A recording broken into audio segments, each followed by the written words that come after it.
If you have ever felt like a walking ATM in Goa, this is why. Everyone has their own theories about why Goa is losing. One theory is Thailand is cheaper. If price was the factor, tourists would be going to South Goa, where it's cheaper and less crowded than North Goa. But the hotels down there are half empty. This is the most popular one, the Taxi Mafia. Sure, but here's the weird part. Goans hate the Taxi Mafia too. They affect us every single day. So, if we hate them so much, who the hell is actually running these taxis? And one more theory that I keep seeing in comments. Thais are just nicer to Indian tourists than Goans. Is that so? Watch this. You from India, wholesale. India kanchut. What are you telling? You kanchut.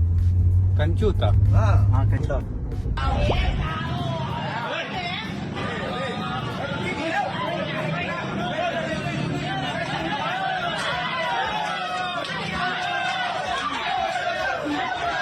Excuse me, where are you from?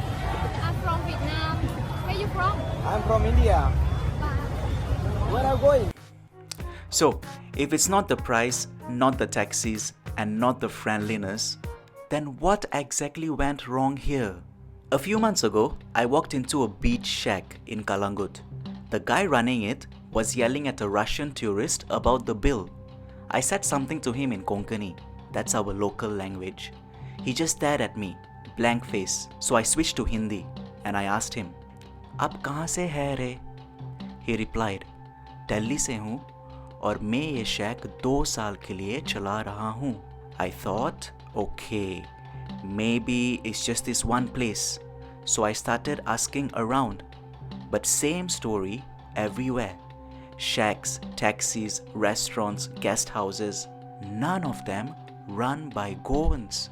But here's what didn't make sense.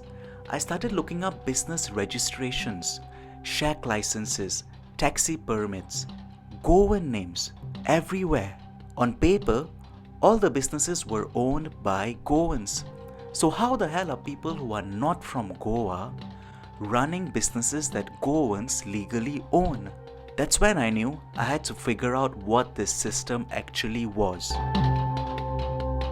A Goan family owns a beach shack license. Grandfather built it, 40 years of history. But over the last decade, everything changed. The cost of hiring staff, for example, went up. Protection fees, basically bribes, went up. Tourist expectations also went up.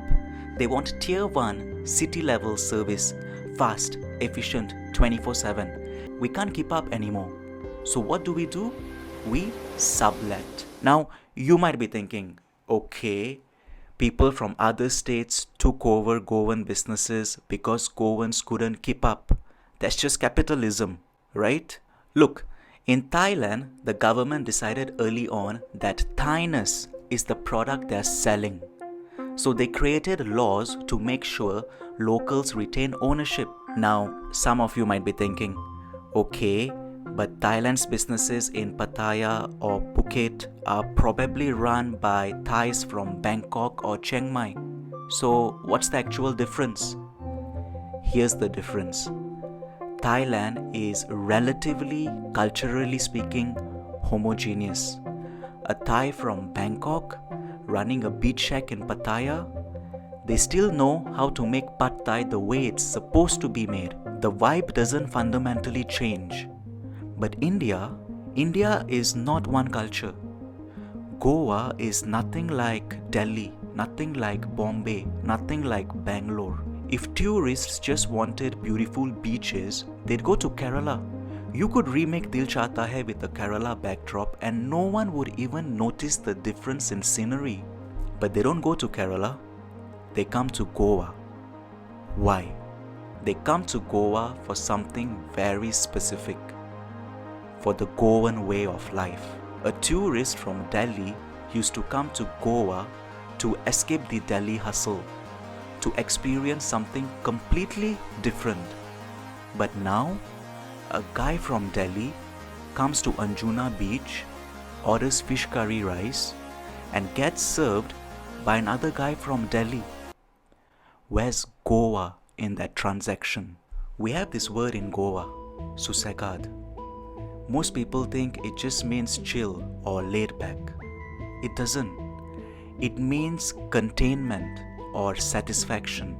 It's why people come here, to feel that slower pace, that containment. But when you're fighting just to exist in your own village, when every interaction feels like a negotiation, when the Taxi Mafia makes you think twice before you plan a visit to a temple or a church, you can't be Susegad anymore. And tourists feel that difference in energy immediately. Here's the truth nobody wants to say. You're not getting tired of Goa. You're getting tired of a theme park that's pretending to be Goa. You're sitting on a beach where the actual Goan local can't afford to relax anymore. Goans are not angry at tourists. We are grieving. There are 3 types of tourists Goans genuinely hate.